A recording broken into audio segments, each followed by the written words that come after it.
The Distinguished Flying Cross is America's oldest military aviation award and is the fourth highest combat medal. It was conceived by Congress in 1926 at the urging of Senator Hiram Bingham of Connecticut, an air power advocate and World War I pilot. President Calvin Coolidge signed the executive order authorizing the award on July 2nd of that same year. The new medal could be awarded to pilots and aircrew in the Air Corps of the Army, the Navy, or Marines who, after April 6, 1917, distinguished themselves in an act of heroism or extraordinary achievement while participating in aerial flight.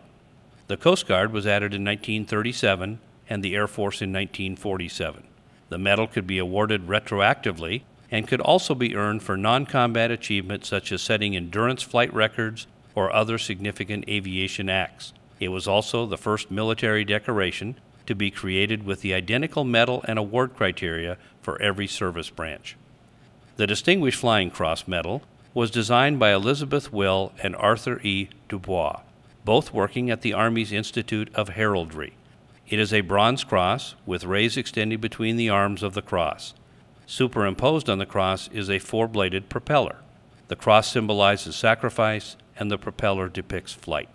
The ribbon reflects the nation's colors and is a series of red, white, and blue stripes.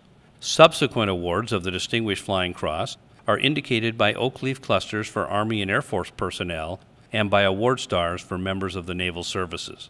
The first Distinguished Flying Cross Award citations were presented to the Pan American flight crews on May 2, 1927, by President Coolidge for their 5-ship, 22,000-mile flight.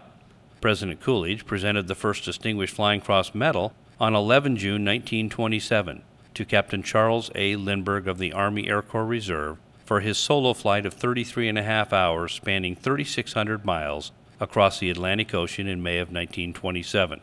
Lindbergh is also a member of the Distinguished Flying Cross Society. Though the medal was intended for military aviators, exceptions have been made for civilians to receive the award, including the Wright brothers, Wiley Post, the first pilot to fly solo around the world, and Amelia Earhart, the first woman to fly solo across the Atlantic. There is no exact count of how many DFCs have been awarded, only that many well-known and accomplished aviators have received the medal.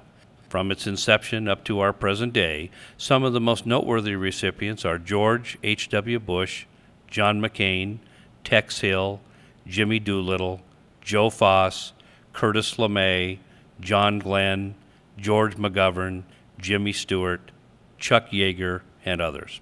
One of the more recent recipients is Kim Campbell, call sign Killer Chick, who successfully flew her A-10 Thunderbolt back to her base after receiving heavy combat damage over Baghdad. Those who have been awarded the Distinguished Flying Cross are members of an elite group, one which has come to represent incredible courage and aviation achievement.